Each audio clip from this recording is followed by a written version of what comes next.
Radiocarbon dating is only a starting point for dating early Quranic manuscripts, but other factors like paleography and orthography must be considered in order to get truly accurate dates.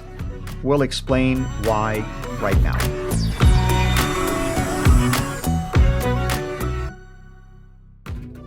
So, what's going on with the carbon dating when it comes to how Shoemaker looks at it?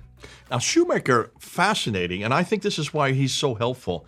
He not only shows us the difficulties with carbon dating, he comes up and he says, hold on a minute, there are certain scholars who you might say have stood behind carbon dating to give the analysis or the conclusions they come to in their own research. And one of the ones he brings up is you know him. He's well known. His name is Van Putten. He lives here in the United States, and he says this. He uses radiocarbon dating 14, and he believes it's so accurate that we can use it, he says, to determine the archetype of all Qurans. So he goes to it because it's scientific. It is something that everybody can agree upon, though the dates are widespread, as we said in the last episode. He uses it to pretty much stipulate that almost all of the earliest manuscripts are from the time of Uthman, 652, thereabouts. We saw for the dates 560. Yeah, he's a big advocate of the Quranic tradition. And he's a very big advocate of trusting the dating on these on this carbon dating. So let me show you what Shoemaker says. I'm just going to quote him, a few quotes from his book. There on page 70, he says that, well, actually, let's go to one on page 7, where he says that Van Putten mistakes the radiocarbon dates for bare facts. In his article, Shoemaker continues, Van Putten examines 14 Quranic manuscripts and determines, based on the form of a particular word, that they all derive from a common written archetype. Fair enough, Shoemaker says. He then assumes that the standard must have been established under Uthman, citing that radiocarbon dating of certain manuscripts, like the Birmingham Folio or the Tübingen manuscript, which we're going to talk about later, or the Sana'a manuscript. Those are the three main ones that he goes to. We're going to unpack each one of them as solid evidence of this fact. The two manuscripts whose radiocarbon dates he loves to cite, the Tübingen Qur'an and the MS Kaf 47 from Cairo, which is the Cairene manuscript. Yeah, by the way, both of them don't have the full Qur'an anyway.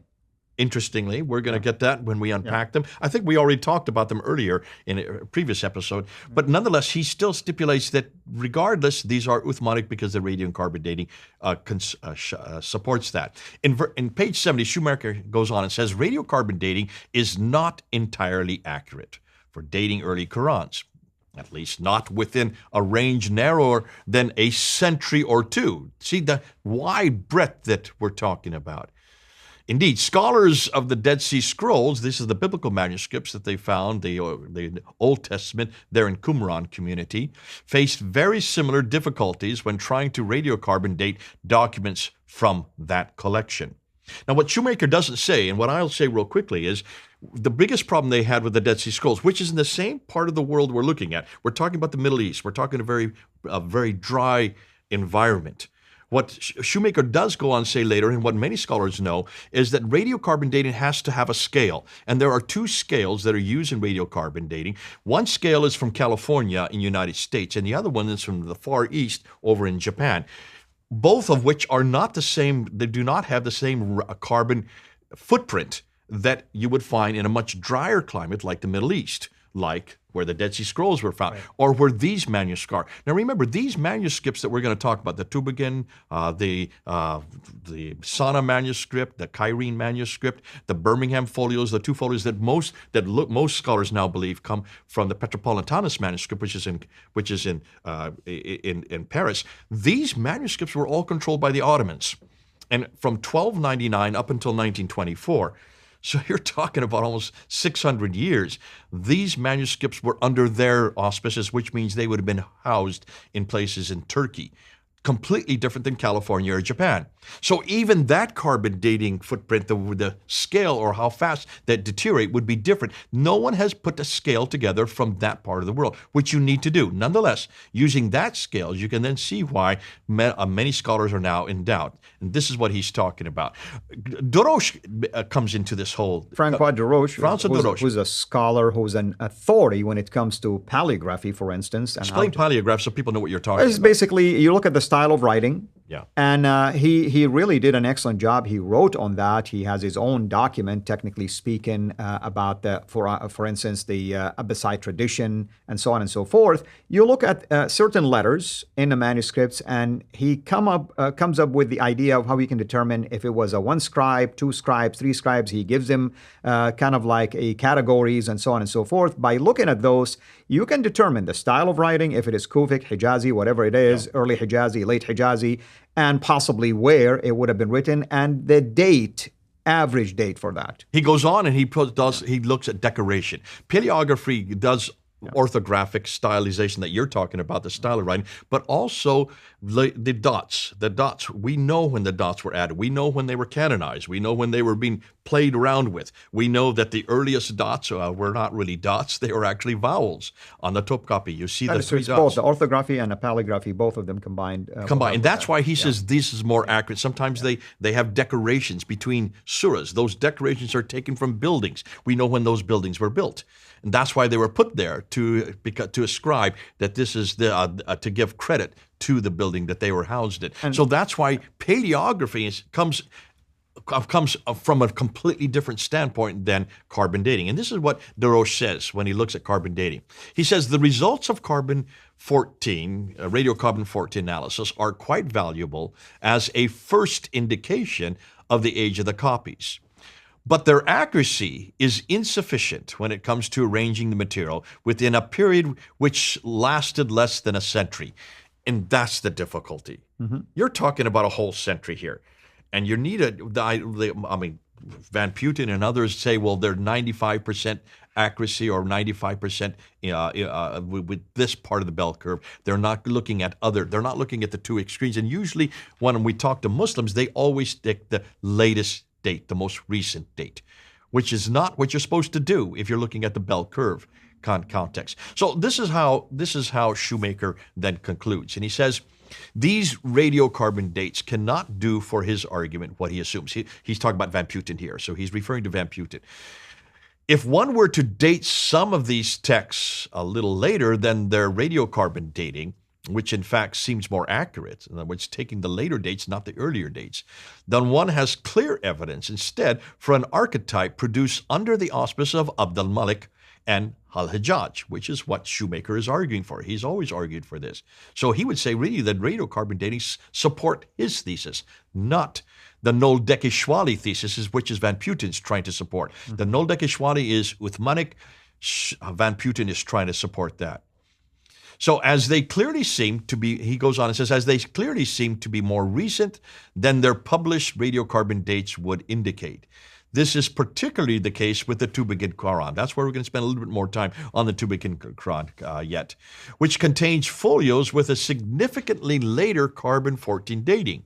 Therefore, Shoemaker continues, what Van Putten's article appears to demonstrate is that all these early Qur'ans derive from a single written archetype. And the article, by the way, is about the mercy of God or rahmatullah. That's the word rahmah. That's what he used to try to trace the word, how it was written with an open ta or a closed ta at the end, and made that kind of like argument about supporting a copy. Okay, now explain that, because if it's rahmah, that is still used in the 8th century. So why would that put it into the 7th century? Well, that's just saying it comes from a common archetype. That's right. That's what he's saying. But then I don't have a difficulty with that. The difficulty is, when did that archetype exist? You can't use radiocarbon dating, is what Shoemaker is saying here. Continuing, he says, therefore, in light of the best interpretation of the data that we have for the earliest Quranic manuscripts, that archetype appears much more likely to be the imperial Quran established, imposed by Abd al-Malik and al-Hajjaj. And listen, Shoemaker makes a really good point. You're going to see why when we actually unpack the radiocarbon dating of the Sana'a manuscript, and that's what we want to do next. We want to go into that because the Sana'a manuscript is by far the most explosive. It's the latest manuscript. It's the most exciting manuscript. It looks like it's the earliest manuscript. But let's see what the radiocarbon dating, let's apply the radiocarbon test that Van Putten's been applying to every other one but the Sana'a. He stays away from the Sana'a. Why does he stay away from the Sana'a? Primarily because it is the oldest manuscript. Not only that, but his very argument also, there is an evidence in other early manuscripts that shatters it as well. But I'm not going to get into that detail. All that to say, if I were to use Shoemaker's own comments, which is fair, why can't we look at the later date? My other side of it would be, why don't we look at the earlier dates? Why can't we advocate for the earlier dates? Why is that? Well, obviously because there's a difficulty there and there's a contradiction. We're going to see that. That contradiction comes up. It comes up hugely, especially if you want to look at the Sana'a manuscripts. In the Sana'a, we have a palimpsest here. And the palimpsest makes it even more exciting because if Van Putten is arguing for an original archetype, then that would be the lower layer of the palimpsest. Let's do that. Hold on to it. Don't do it right yet. We still want to do with the radiocarbon. We're not finished with that. We will eventually go to the two different categories, and then you're going to see the earlier date is even more problematic. Wonderful. Thank you so much. I think everybody can see why this series is going to be explosive, exciting, and at the same time, hopefully academic and educational. And we hope that you can continue to send us your feedback, comments, suggestions, and we will do the best we can to interact with you. Till next time, have a blessed day. Thank you for watching this video. Be sure to like and subscribe to our channel CIRA International and click on the bell so that you receive notifications whenever we publish a new video or go live. I would also like to appeal to you to consider becoming a Patreon patron by clicking the link right below. By doing so, you can give towards the production of these videos. There are also other options for you where you can give to our channel. I thank you from the bottom of my heart.